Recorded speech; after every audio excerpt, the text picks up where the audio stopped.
This is episode number 37 with Dr. John Dunlosky, a professor of psychology at Kent State University who has contributed empirical and theoretical work on memory and metacognition, including theories of self-regulated learning and metacomprehension. Welcome to the Neuroscience Meets Social and Emotional Learning podcast. My name is Andrea Samadi. I'm a former educator who's been fascinated with understanding the science behind high-performance strategies in school, sports, and the workplace for the past 20 years. Each week, we bring you an expert who's risen to the top in their industry with specific strategies that you can implement immediately to take your results to the next level. I'm so excited to introduce you to Dr. John Dunlosky. John's research has focused on understanding three interrelated components of self-regulated learning that we've really dove deep into on the podcast. First, the monitoring of learning. Second, the control of study time. And third, the application of strategies during learning. These three components of learning fall under the rubric of metacognition, which is about people's cognition or the mental processes like thinking, knowing, remembering, judging, and problem solving, all involved in gaining knowledge and comprehension. By studying metacognition in students across the lifespan, a major goal of his research involves developing techniques to improve student learning and achievements. Welcome, John. Thank you so much for taking the time away from your important work to be here to share your thoughts for improving student learning. My pleasure. Well, let's dive right into the questions. John, I first heard you, it was back in 2016 on an Ed Week webinar, and you were speaking about deliberate practice being one of the most effective strategies versus cramming. And we all know, we've all been students and we've all crammed. And I actually wrote that quote down, and it's been in every presentation I've done for the K-12 school market ever since. And then I recently watched your presentation that was from way back from the McMaster Symposium on Cognition, Learning, and Education, where you went deeper into your research. Can you give an overview of what launched your research with learning strategies? And do you think we can learn anything with enough deliberate practice over time? Yeah, actually, my journey into wanting to understand strategies and how to improve student achievement began when I was a graduate student. And I was focused mainly on trying to understand why students are so overconfident in their knowledge. That is, when they try to monitor their learning, why do they often believe they understand or will remember something when they don't understand and don't remember? We were developing a variety of scaffolds to help students more accurately assess their own knowledge. And as we were making little successes and realizing what students should do to really be able to accurately evaluate themselves, I realized, well, when students finally figure out what they don't understand or what they haven't learned well, they're going to need tools to correct those errors. That is, they're going to need strategies to learn that content or understand it. And that's when I became vitally interested in, well, once a student figures out that they don't understand, what do they do next to really get the biggest bang out of the buck for the time they use in learning, to really make big gains? And yeah, I do think anyone can learn anything with the right kind of practice and using the right amount of time. Now, it's not that everyone can be the best at something, right? There are limits to human performance. And so when I was younger, I played a lot of basketball. I had really good strategies. I did a lot of deliberate practice, and I got really good at it. But I had a variety of physical limitations that, held me back. Right now, I'm jumping as high as I can jump, right? Right. Not going to be a professional basketball player, but I learned a great deal and I got a lot better. And, that happens with academia too. There's some subjects that people excel at more, and you could learn anything you want, but are we all going to, grow up to be Albert Einstein? Probably not, right? It's a little combination of your background knowledge, your abilities, and really using the right kinds of deliberate practice to hit the highest levels of achievement. Well, that makes complete sense. And, when I'm working with students in the classroom, they all want to turn pro, and you don't want to burst their bubble, but that's just, their thought, what do you want to do? And they're like, I'm going to be pro this. So it's just trying to keep the balance of, we'll keep practicing, because I have heard of some people that practiced every day and they beat the odds. Absolutely. And you know what? If in college I had grown another 6 inches and got a little bounce in my step, that along with all that hard work I put in, might have actualized in something. So definitely would never want to hold anyone back. You should go after your dreams and your, glory, what you really want to excel in. But, some of those dreams might just be dreams. Better to have some alternatives in mind too. Absolutely. Well, when you were doing your research, can you kind of take us back a little bit to John Hattie's research and where it all started, where you actually started to pick out which learning strategies you're going to figure out the best, how you came up with your list, and what surprised you the most, and what did other people think about what you came up with? Yeah, I think you're referring to a monograph that I wrote with a variety of really excellent collaborators about 7 years ago. And we were just charged with a simple task: go and evaluate the current strategies that students use. And the difficulty of that task is there's so many strategies that have been researched in the field and that folks have been trying to understand, do they work? So we really didn't know where to begin. We couldn't evaluate the quality of all strategies.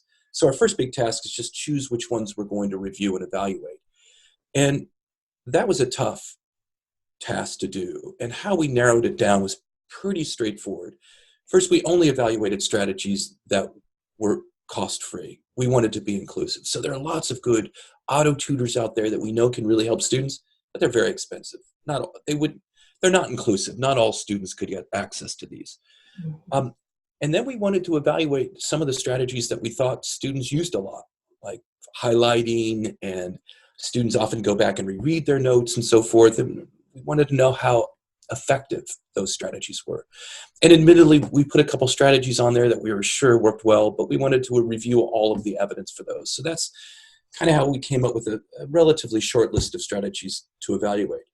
And as far as surprising with respect to the research, at least in my own mind, what really blew me away is a technique that we all use a lot, rereading, really isn't always that effective. And I just want to let me highlight one study that was really impressive in this mind.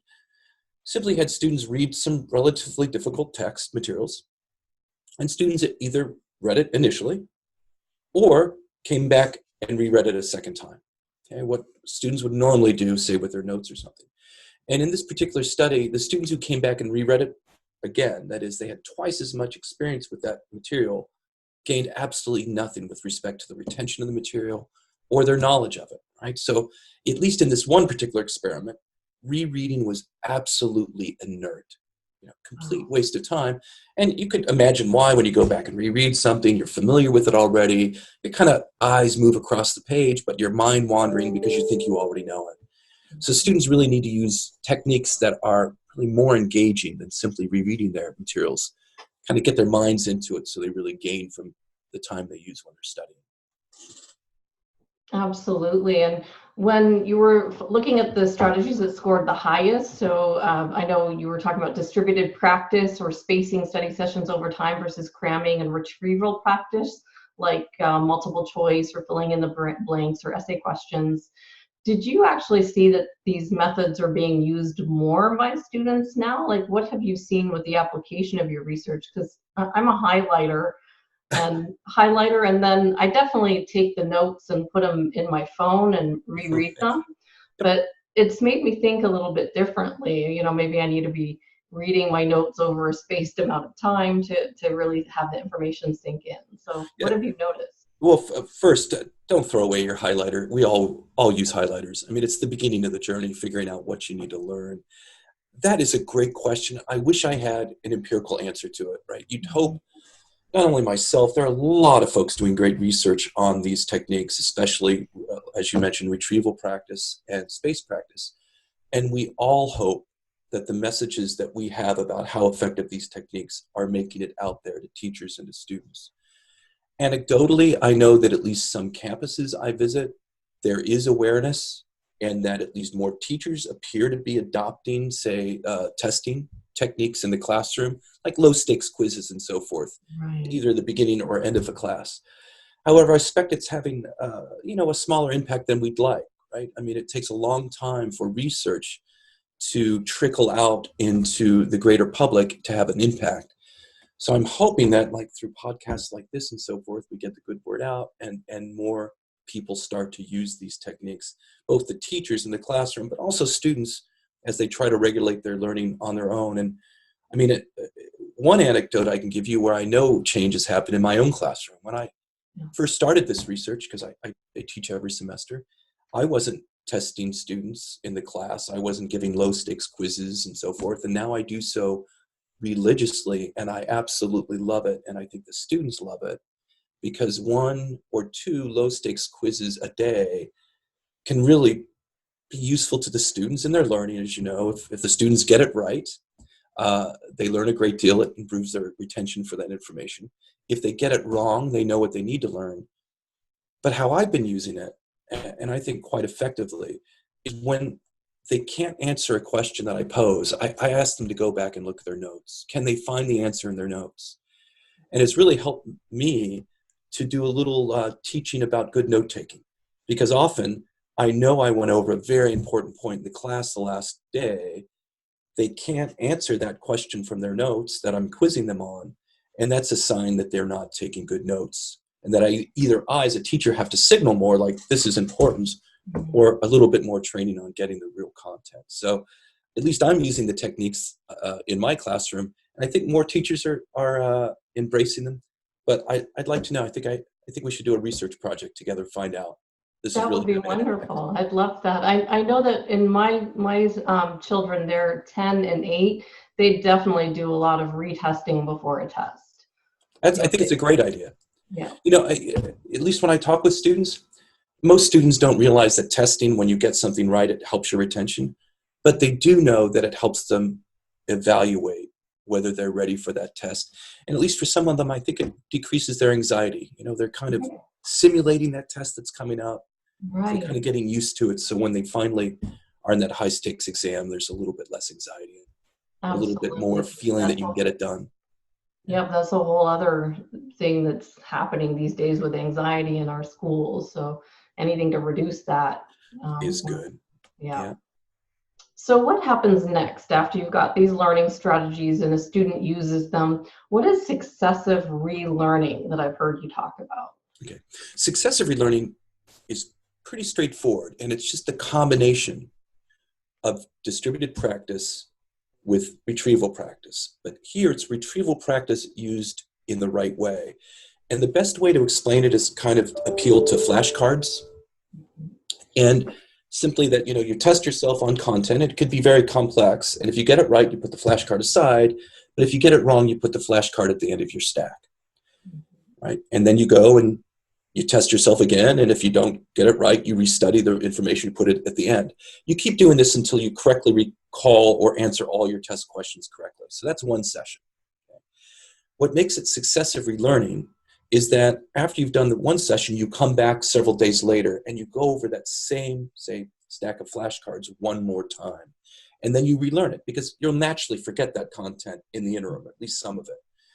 And the more students come back to relearn it, the better their long-term retention is. So successive relearning is just the combination of those two really effective techniques. And it really provides a powerful tool for students and teachers to use to learn content in a very durable manner.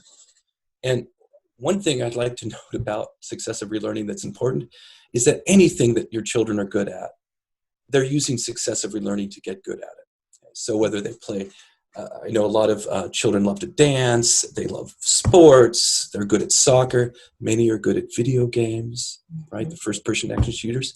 And you start asking students and children how they get good at those things, and they will describe successive relearning to you. They won't call it that, they won't understand that that's what they're doing, but that's exactly what they're doing.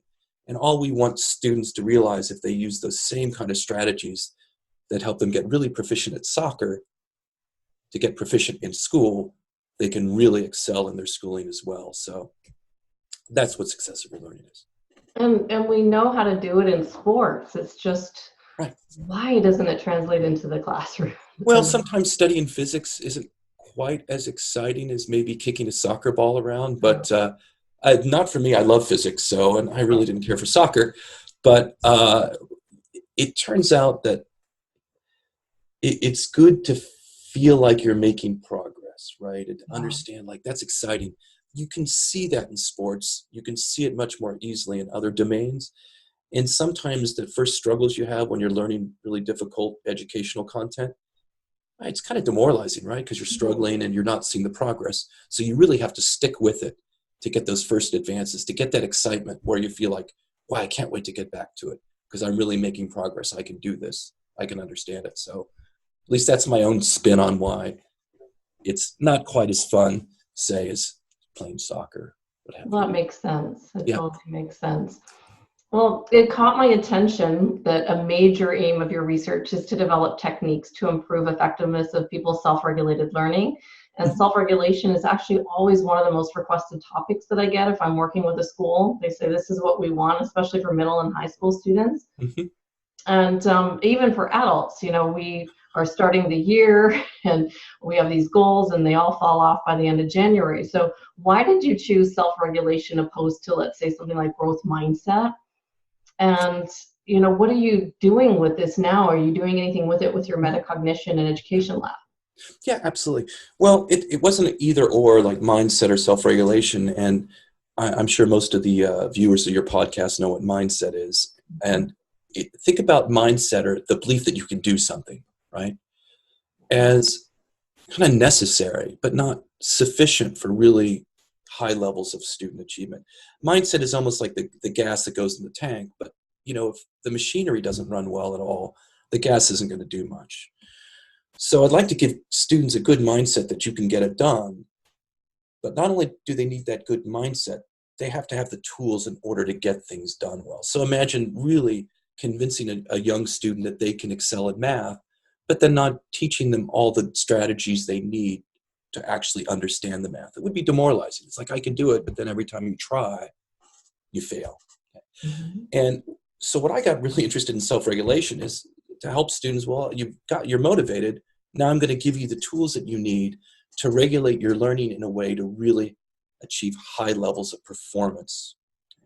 And so, at least in my mind, it's like developing a toolbox for students to use so that they can become independent learners. And the reasons it's so important for high school students is that as they move from kindergarten to the early grades to high school to college, they have more material to learn, right? And they have more responsibility to learn it on their own. So self-regulation becomes vitally important. And unfortunately, many of the students that we even get in college don't have the basic skills to effectively regulate their own learning. Mhm. So some of the topics I'm really interested in now, some of which I'm doing research on, some of I'm not, are time management skills. I mean, if we can give students the ability to manage their time in a way that's based on the goals that they set and on the plans they do to achieve them, I think we'll really be developing good self-regulated learners, basically students that can take advantage of many of the strategies we're teaching them. So for instance, take successive relearning. Students have to learn content on one day and then come back several days to relearn it. Well, without good time management skills, understanding how to use a calendar, Yeah. to schedule in all of these learning sessions, the students are not going to use these strategies, right? So learning how to motivate them to manage their time, I think, is an important avenue for future research and just future attempts for parents to not necessarily schedule all the things for your children, but also teach them on how to schedule themselves and how to handle the backlash when in fact they miss something on their schedule, and how to Yeah. do it better. So to teach them these basic skills, so when the excitement here is that I know that I've forgotten 90% of what I learned as a college student, but what I left with was the ability to learn new information and to excel at new things. So in high school and college, yeah, you learn a lot of content, but you should also be learning how to learn so that Mm. you can be a lifelong learner, right? And if Yeah. we can give students those kinds of skills, we've equipped them to do anything they want. Where they don't need a teacher in a classroom to learn something, they can go do it on their own. So that's what excites me about self-regulated Absolutely. learning. Me as well, because that translates into the workplace. We're preparing them for life beyond, where, we don't even know what jobs are going to exist in the next 10, 20 years. Absolutely. So to give them a kind of a toolbox on how to succeed in everywhere and on anything, I think is a great way to go. And it's something that, because of the history of our educational systems, it's more focused on content, right? Yeah. And less focused on, well, how do you really deal with that content, learn it, understand it, and move forward. So. Right. And that just kind of ties in my question here on metacognition. So I was looking at your book, and is it correct that it's the first textbook to be written on metacognition? As far as I know, yeah, I'd like to you go. I hope it's not the last one. I mean, certainly I wouldn't mind writing a second edition of that and seeing other folks contribute as well. Oh, absolutely, because there's so much to it. And especially I enjoyed the beginning part of, the history of metacognition. Why is it so important for the learning process, for us to all understand what it is and how to use it? Well, I think to kind of go back to a comment you made earlier about John Hattie's work. John Hattie has done quite a bit of research and investigation showing that formative evaluation is so important for students' achievement. That is, basically, as a teacher, figuring out what each student understands and doesn't understand so that you can focus your teaching on the content that they don't understand. Why metacognition, I think, is so important, because a component of it really is formative evaluation. The degree to which students can figure out on their own what they don't know. So that's why I think it's very important and vital. So mindset, grit is another component to this. This all really is based on Albert Bandura's self-efficacy theory, where the vital ingredient is the belief you could do a task, and that belief you could do it helps you to persist in the face of struggling, right? And note, if you're not struggling, you're probably not embracing a learning challenge worth going after, right? Right. Any quick fix, like I can help you learn without struggling, is magic, and it's not going to work, right? Learning is tough. So that mindset, right, gives you the motivation that you can do it. The other aspects about teaching students how to monitor the best strategies, after you have that good mindset, it kind of tells them, well, when you're motivated, use these techniques and you will excel, right? So it's a combination of all these things that students need in their toolbox to really become an effective, independent self-regulator of their own learning. And then helping them to reach those aha moments when they, the learning had escaped them. They couldn't see the answer in math. They used a different strategy. Maybe they turned off the radio, they put their phone away, and suddenly, bam, they get it. And then they've reached that aha moment, and that's just the power of it all. Absolutely. And I think, at least in quite a bit of the old research on self-efficacy, showing one of the best ways to promote I can do it attitude is to have people actually succeed at doing it. So start off with a relatively easy version of the task that shows them they can be successful, then gradually get more and more difficult. Again, exactly like you do in sports, right? But now we just need the counterpart in education, because the aha moment is absolutely essential. Kind of like, it's exciting. It's like, I can do it. In fact, using successive relearning in our lab research, we have students come in and learn very, very difficult, complex definitions. And it's the first time ever in my career where I've had students in experiments come up to us and just be really, again, aghast, that aha moment. It's like, I can't believe how much I can learn if I can only do it in this right way. Right. So they're really blown away about how well these techniques work, so much so that they're asking, can my friends be part of this experiment, which I've never heard before, like asking whether, they can get more people part of this lab research. So it's fulfilling for us, because it's like we're seeing students have those aha moments. They don't come cheap, though. It takes time, it takes effort, using the right strategies, having the right mindset. Absolutely. It's so powerful. Well, John, is there anything that's important that you've uncovered to help improve student learning that we might have just missed today, just to wrap it all up?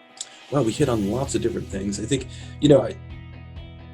I think we've covered the most important things. Let me emphasize, time management is critical. I mean, the more I work with students at the college level, if I could teach them one thing, despite all these strategies I've been investigating over the past 20 years, if I could really help them embrace the importance of goal setting, planning, and time management, I think we'd make big inroads to developing a stronger student who's going to achieve well beyond school. So I'm with you on that. Well, thank you so much, John, for taking your time to be here today to share your knowledge, your research on these evidence-based learning strategies.